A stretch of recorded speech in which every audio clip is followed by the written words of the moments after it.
hajat kita mudah-mudahan qabul Allah Subhanahu wa ta'ala. Ketika kita kembali menghadap Allah Subhanahu wa ta'ala, mudah-mudahan kita semua kembali dalam keadaan husnul khotimah. Amin ya Allah ya rabbal alamin. Bapak Ibu hadirin yang sama-sama dimuliakan Allah Subhanahu wa ta'ala, mengawali dari tausiah yang insya Allah nanti akan disampaikan oleh guru kita, saya hanya mengawali yang mungkin tidak akan banyak yang bisa saya sampaikan, hanya saja untuk supaya kita memiliki akhlak yang baik.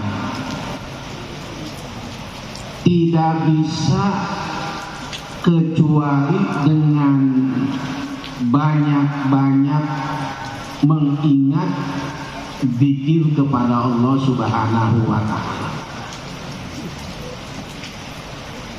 Dengan zikir sehingga akan tercipta memiliki akhlak yang baik.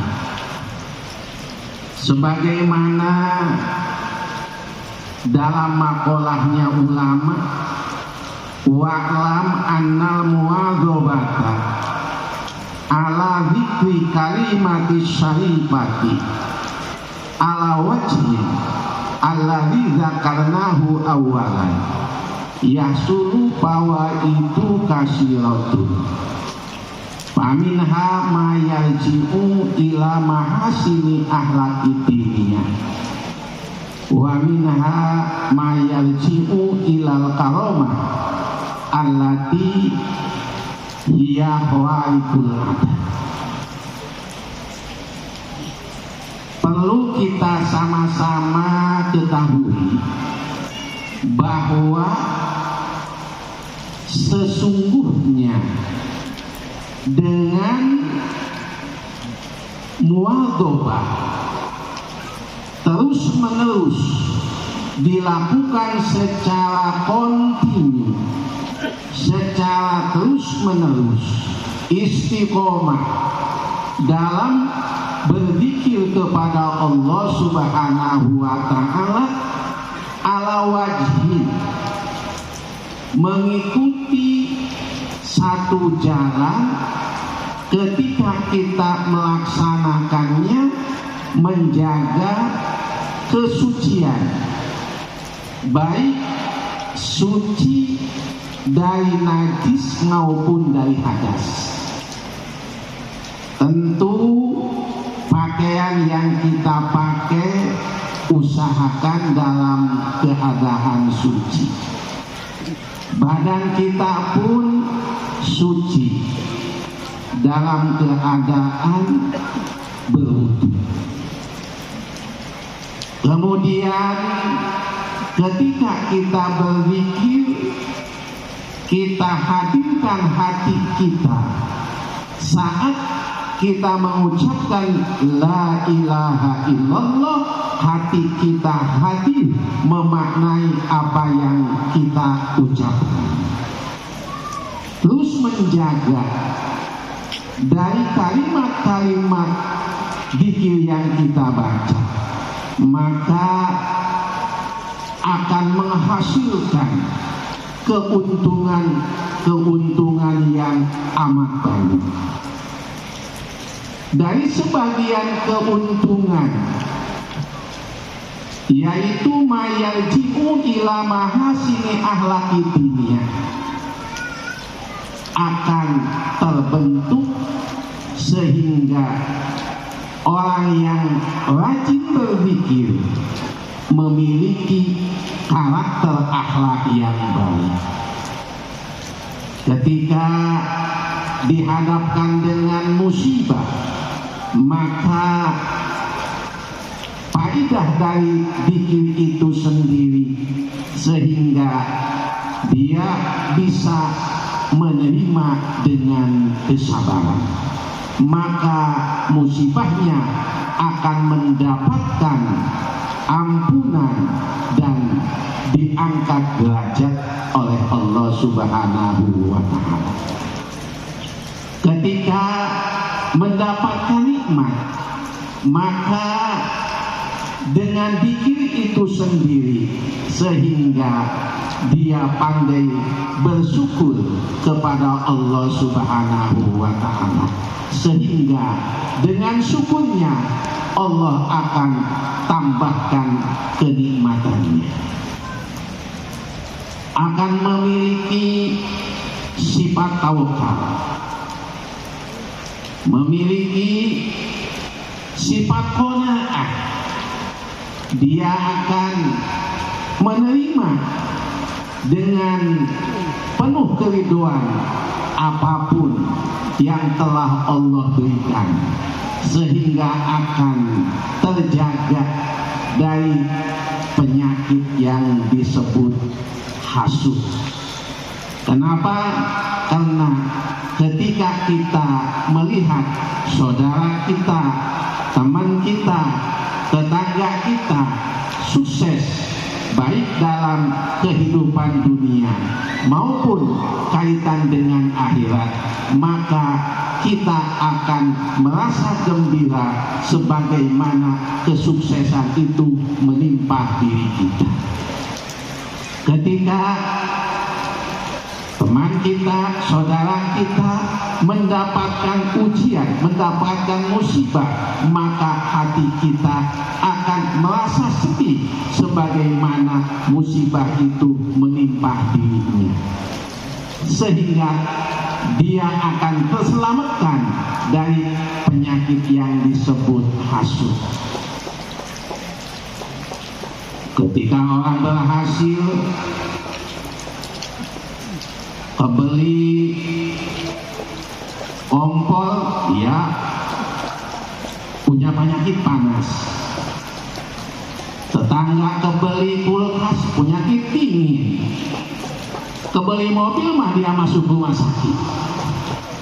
Jadi tidak ada untungnya, karena dengan qanaah sehingga dia meyakini semua apa yang diterima itu sudah bagiannya, tidak akan kita mendapatkan sesuatu yang bukan bagiannya.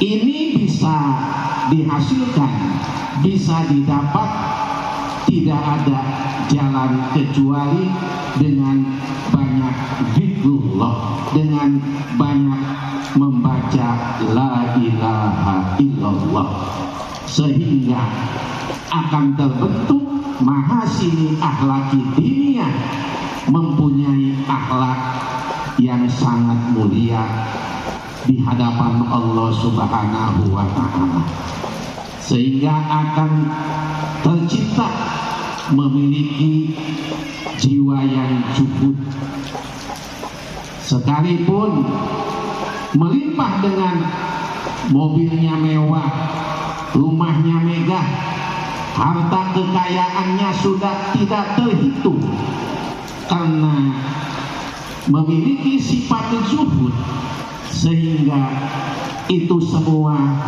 tidak masuk di dalam hatinya. Ketika dia melakukan ibadah, baik sholat maupun zikir, hanya ingat dengan Allah Subhanahu wa Ta'ala.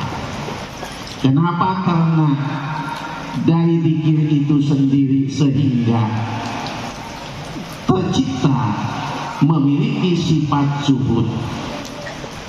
Hatinya sudah kosong dari mencintai selain Allah Subhanahu wa Ta'ala. Kenapa? Karena yakin dan seyakin-yakinnya semua selain Allah itu adalah fana, adalah rusak. Yang kekal dan tetap hanya Allah yang memiliki sifat wajibul wujud. Sehingga itu semua tercipta dari banyaknya mengucapkan la ilaha illallah. Oleh karenanya mari kita untuk saling mengingatkan supaya kita istiqomah di dalam beribadah, lebih-lebih kita dalam melaksanakan mengucapkan la ilaha illallah, melaksanakan kegiatan-kegiatan seperti yang kita laksanakan pada malam hari ini, rangkaian di samping zikir banyak kita baca sholawat kepada Nabi kita Muhammad Sallallahu Alaihi Wasallam. Kenapa? Karena ini salah satu pintu untuk wusul, untuk sampainya kepada Allah Subhanahu wa Ta'ala, tentunya dengan banyaknya bersolawat kepada Nabi Muhammad Sallallahu Alaihi Wasallam. Oleh karenanya sehingga ulama dalam makolahnya pun berkata, yang bagi bikuli zikri min al-kalillah allayyakbulal mu'minu bihi ala zikri sayyidina Muhammadin sallallahu alaihi wasallam. Irhuwa sallallahu alaihi wasallam babullahil a'dham alladzi la yahsu alladzi la yunalu kullu khairin dunyan wa ukhra illa bita'alluqi bi wa man ghafala an dzikrihi wa tamassuki bi syariatihi lam yanal maqsudahu wa kana malmiyan fi sikril qadi'ah. Maka seyogianya di dalam tiap-tiap zikir dari zikir-zikir yang kita laksanakan, alayak pula supaya kita seorang mukmin yang ketika zikir jangan lupa ketika kita berzikir untuk membaca sholawat kepada Nabi Muhammad Sallallahu Alaihi Wasallam. Kenapa? Karena Nabi kita Muhammad adalah babullahil a'dham, pintu Allah yang sangat agung. Kita saja kalau ingin cepat ketemu dengan guru kita, biasanya kita lewat khodamnya. Kita tanya, apakah kiainya ada, kapan bisa ditemui, jam berapa waktunya, biasanya kan khodam yang lebih tahu. Kalau kita langsung kita datang ke sana, ternyata kebetulan kiainya sedang tidak ada, ataupun ada tapi sedang istirahat. Itu contoh sederhananya saja. Ketika kita ingin menemui seseorang, biasanya ada ajudannya. Kita telepon ajudannya dulu, karena yang lebih tahu keadaan kiainya adalah ajudannya atau khodamnya.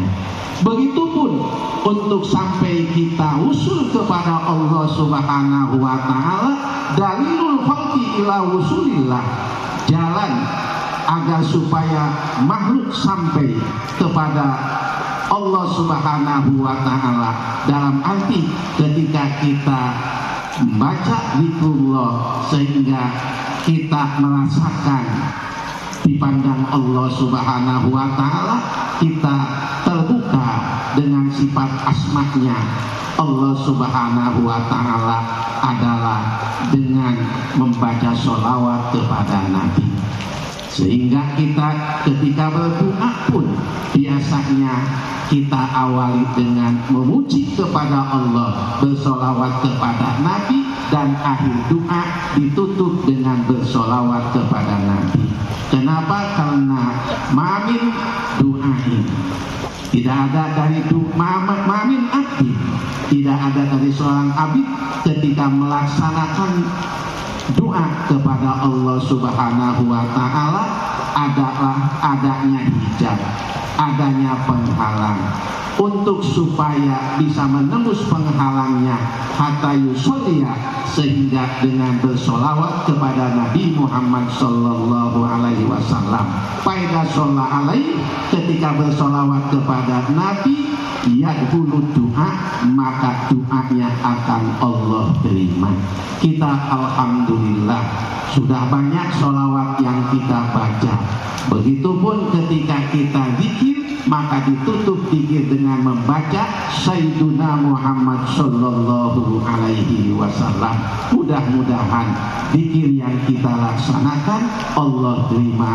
Amin ya Allah ya rabbal alamin. Bapak Ibu hadirin yang sama-sama dimuliakan Allah Subhanahu wa Ta'ala, itu saja mengawali, karena insya Allah nanti yang akan menyampaikan yang begitu gamblang dan sempurnanya adalah guru kita bersama. Terima kasih atas segala perhatian, mohon maaf atas segala kehilapan dan kekurangan. Wallahul muwaffiq ila aqwamit thoriq. Assalamualaikum warahmatullahi wabarakatuh.